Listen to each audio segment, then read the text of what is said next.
हमारा देश कैसा है? वैसा ही जैसा आप छोड़ के गए थे। यानी कि हम अभी भी अंग्रेजों के गुलाम हैं? नहीं, अंग्रेजों से तो हमें 1947 में ही आजादी मिल गई थी। अच्छा, तो अब तो हमारे अपने लोग देश चलाते होंगे ना? हाँ, तब तो देश काफी आगे बढ़ गया होगा। जब हमारे अपने लोग देश चला रहे हैं तो गरीबी और भ्रष्टाचार का तो नाम ही नहीं होगा। सबको बराबर हक दिया जाता होगा, किसानों और मजदूरों का अच्छा ध्यान रखा जाता होगा ना? नहीं, ऐसा तो कुछ नहीं है। तो कैसा है बताना मुझे।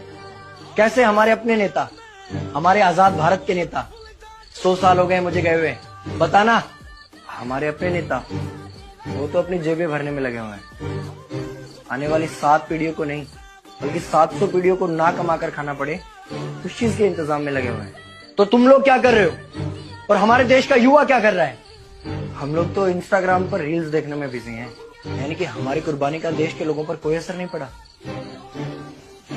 देश के लोगों में कोई देशभक्ति नहीं, कोई देश प्रेम नहीं।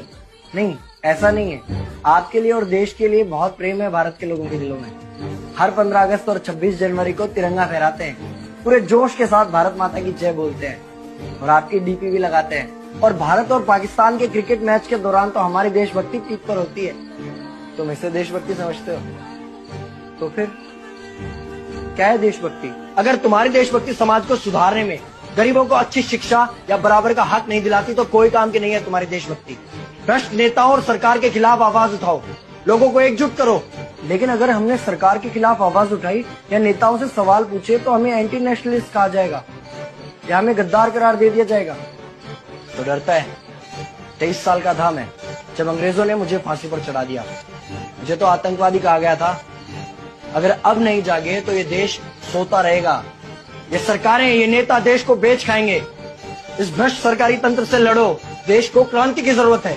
क्रांति यानी कि हमें हथियार उठाने होंगे, बंदूकें उठाने होंगे जैसे आपने उठाई थी। नहीं, हमारी क्रांति विचारों की थी। जब अंग्रेजी हुकूमत ने हमारी आवाज नहीं सुनी तो हमने और जोर से आवाज लगाई और अपने विचार रखे। और क्रांति केवल सत्ता को बदलने तक सीमित नहीं है, बल्कि इस भ्रष्ट अन्यायी तंत्र को जड़ से उखाड़ कर फेंकना है। पर ये होगा कैसे? अपने आसपास से शुरुआत करो। जो भी तुम्हें भ्रष्ट नजर आए उसके खिलाफ आवाज उठाओ, एक्शन लो। तुम्हारे टैक्स का पैसा नेताओं की जेब में जा रहा है, हिसाब मांगो। अपने वोट का सही इस्तेमाल करो, लोगों को जागरूक करो और इस देश को आजाद करवाओ। इंकलाब जिंदाबाद, इंकलाब जिंदाबाद।